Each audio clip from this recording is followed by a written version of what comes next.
right, so I'm Dave with All Terrain Nation, and we've got Ted here with Quadratec. And Ted, we're standing by a beautiful redone YJ. We didn't get a SEMA last year, and you guys got to be itching to show new product, right? Yeah, I mean, we got 2 years of new stuff right. that we need to get out there at this point, right? Right. So obviously, if you've been through the build already, YJL, there's a lot of exciting new product here.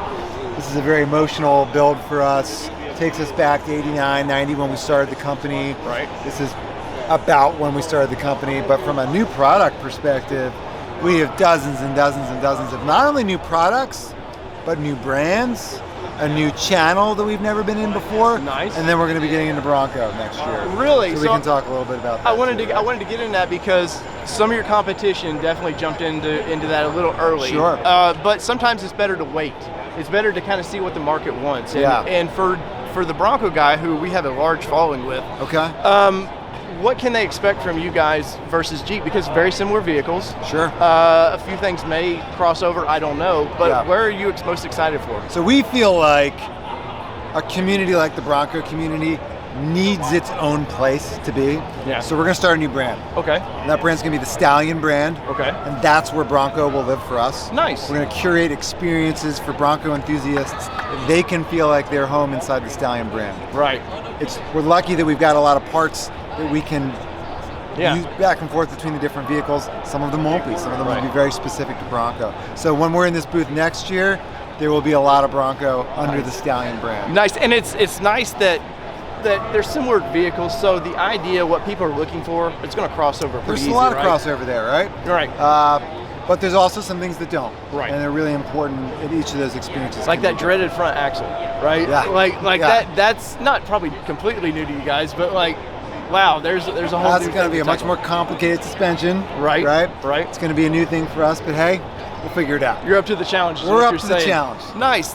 Well, I have to say, I have on my Jeep Gladiator, I definitely use your tube doors and stuff like that. I love the product, and which is why I was really excited love those new tube doors. to talk to you guys, because there's so many bad products out there. You guys don't seem to, you will hold back before you just release. We won't put something out for sale that we wouldn't put our own Jeeps. Right. So that's really important to us. Right. And so we've actually had a series of brands now beyond just the Quadratec brand to help fill all those needs. Okay. We've got the Diver Down brand, okay, which is neoprene seat covers for a variety of vehicles in different colors. Which I've tried to get, and they're so hard to get right now. Like everything COVID, things are a little bit of a challenge, right? We've got we're launching the Rescue brand for recovery gear, winches, winch hook, and some of the gear associated with that. We've got a brand new winch hook on our the JL over there. It's a different kind of design. Nobody's approached it that way before. Okay. Which is pretty neat. It's the strongest winch hook, I believe, in the market. Nice. We have the Lynx brand, also launching here at SEMA for the first time. That's premium suspension and wheels. Okay. So that's full lift kits to include arms, springs, shocks, you name it, as well as really unique premium wheel designs. So all of that's new at SEMA here today. Well, with Jeep, obviously Jeep's pushing EV. Yes. Is that a problem for you guys for down the road, or does that just open up the world for new? Opens up the world. We're excited about that. There are a lot of customers out there that weren't willing to buy into the Jeep world and now are. Right. And we've got all the stuff for them to enjoy that Jeep and do things with it that they didn't even think was possible when they bought it. Well, nice, man. Well, guys, go to Quadratec, check their stuff out. I personally use their stuff. I really like it. And anything else you'll find on their website. Stallion 4x4. Don't forget to go check out Stallion4x4.com too. All right, so what is your name? Greg Henderson. Greg Henderson. I'm David with All Terrain Nation, and you've got a killer YJ here that you're working on. Why a YJ in a world of Jeep, like JK, JLs, and now Broncos? Why pick a YJ? So Quadratec, which is the booth we're standing in, and which is one of the biggest aftermarket resellers of Jeep parts in the world, last year was their 30th year anniversary, and the vehicle that started Quadratec was a 1989 YJ. Nice. I had an 89 Jump YJ. Yep. So they wanted me to do a throwback build. They wanted me to take a brand new 2020 JL and turn it into a YJ. Right. So that's exactly what I did. You know, I added all the iconic features from clipped-on license plate to taillights, bumperettes, and then right before SEMA in the last few weeks, we added a couple other things. So under the hood, you'll find the iconic 4-liter. Nice. Backed up by an AX15 transmission and an Atlas transfer case, and even a 1989 YJ dashboard. Right, So and it's full integration. Yeah, and so I'm assuming this was a complete tear down, strip down, redo, or? Yes.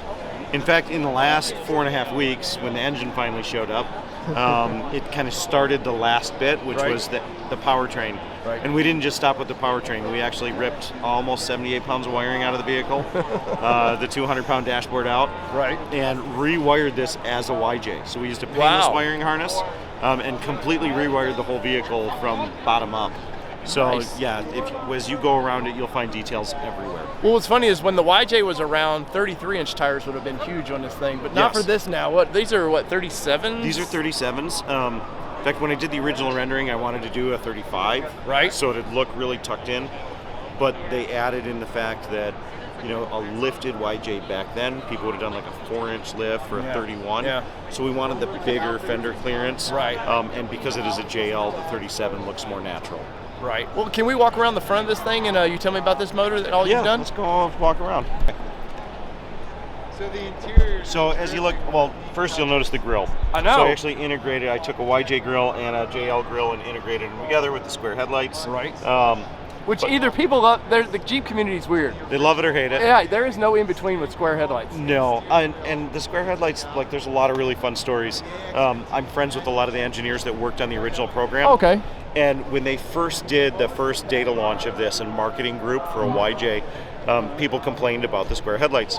So the marketing team of Jeep came up with this great little snippet and said, well, what it did was it allowed us to drop the hood down a little bit and flatten the hood line so that you had a better visibility for off-road use. Yeah, because the old CJs were a little. Which was, no, it was 100% all-out lie. Oh, really? But it worked. It made people interested.